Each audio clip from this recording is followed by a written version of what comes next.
Saudara-saudari yang terkasih, salah satu hambatan untuk maju adalah mager, orang malas bergerak. Orang diajak ini dan itu untuk sesuatu yang membuat berkembang lebih baik, tetapi malas bergerak, tak beranjak. Bagaimana mungkin kita bergerak lebih baik kalau kita malas datang dan malas melihat sesuatu atau seseorang yang bisa membawa kita menjadi lebih baik, mengalami metanoia, pertobatan, dan transformasi, perubahan. Ada beberapa orang saudara-saudari yang diajak untuk ikut kegiatan pengembangan rohani atau pribadi serta pembinaan hidup berkeluarga, tetapi menolak dengan berbagai alasan. Tak sedikit juga orang menolak diajak ikut rekoleksi, retret, seminar, atau pembinaan lain. Tapi akhirnya ada yang datang karena dibujuk di sana sini, bahkan setelah selesai ikut memberi kesaksian yang luar biasa bagaimana setelah ikut retret, rekoleksi, pembinaan ataupun camp-camp lain mengalami metanoia atau transformasi, mengalami pertobatan dan perubahan. Bahkan beberapa orang yang tadinya tidak mau, malas bergerak, tetapi karena dipaksa ikut, menjadi fasilitator sekarang ini yang mengantar orang maju dalam hidup rohani dan berkembang dalam hidup pribadi dan keluarga. Salah satu kesaksian yang saya baca itu adalah adanya seorang pria. Dia berkata, setelah ikut retret, pria sejati Katolik, saya mengalami perubahan yang sangat besar. Antara lain, lebih menghargai istri dan anak-anak, lebih bisa menerima kekurangan orang lain, lebih bertanggung jawab mendidik anak, dan yang selama ini saya serahkan pada istri.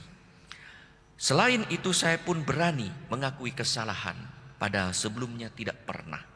Maka kata-kata sekarang yang sering kali saya lakukan adalah tolong, maaf, sayang, terima kasih. Itulah yang menjadi kata standar di rumah.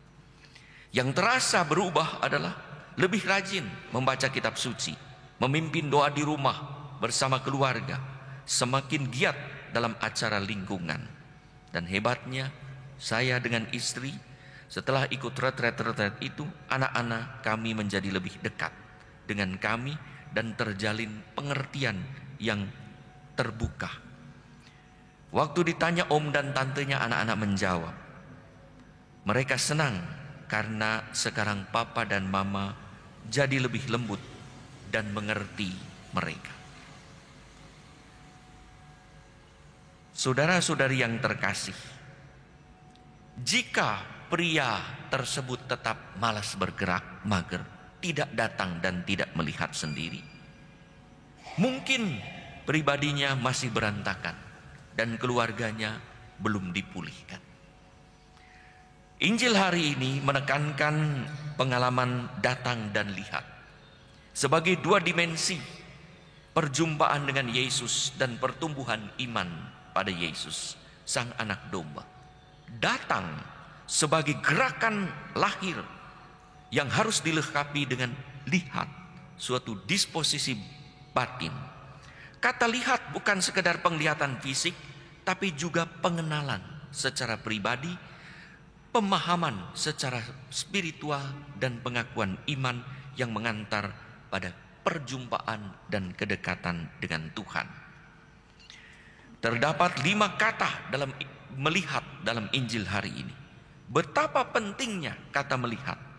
Yesus bertanya kepada para murid yang mengikutinya, apa yang kamu cari? Mereka menjawab, di mana engkau tinggal? Artinya, kami tidak mencari sesuatu, tapi kami mencari seseorang yang dapat menyelamatkan. Maka Yesus pun berkata kepada mereka, marilah, datanglah, dan kamu akan melihatnya. Datang, kamu akan mengenal, kamu akan berjumpa. Mereka pun datang dan melihat di mana ia tinggal. Setelah itu dilanjutkan dengan panggilan murid lain. Salah satunya Andreas yang berjumpa dengan Yesus itu. Andreas yang mengalami perjumpaan datang kepada Petrus dan mengajak Petrus untuk melihat berjumpa dengan Yesus. Untung Petrus tidak mager. Bayangkanlah, jika ia mager, ia tidak akan pernah menjadi rasul utama dan paus pertama. Saudara-saudara yang terkasih, hari ini kita diingatkan untuk tidak mager, tidak malas bergerak. Diajak ke gereja, hayu. Diajak ikut, hayu. Diajak itu, hayu. Jangan. Diajak ini, malas. Diajak main, malas. Diajak makan, malas. Makan dan main pun malas. Apalagi yang lain-lain gitu ya. Diajak apapun, malas. Mari kita bergerak. Kita datang dan melihat Yesus juga di dalam Ekaristi.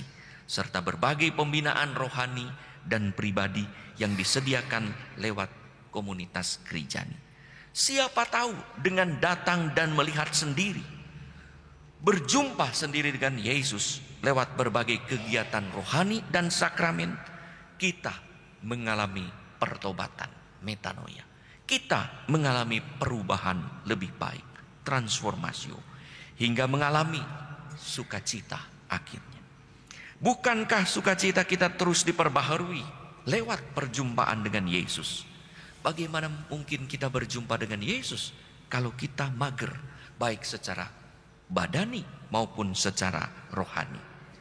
Siapa tahu kita juga berkembang menjadi orang yang bukan hanya berjumpa dengan Yesus, tetapi karena mengalami pertumbuhan rohani itu, kita menjadi orang yang membawa sesama kepada Tuhan. Sebagaimana Yohanes mengantar dua muridnya pada Yesus, dan murid Yesus, Andreas, mengantar Petrus kepada Yesus, hingga Petrus menjadi rasul utama dan paus pertama. Siapa tahu yang dipanggil hari ini adalah saudara-saudari untuk bergerak, bertemu dengan Yesus, dan juga memanggil orang untuk makin dekat dengan Tuhan.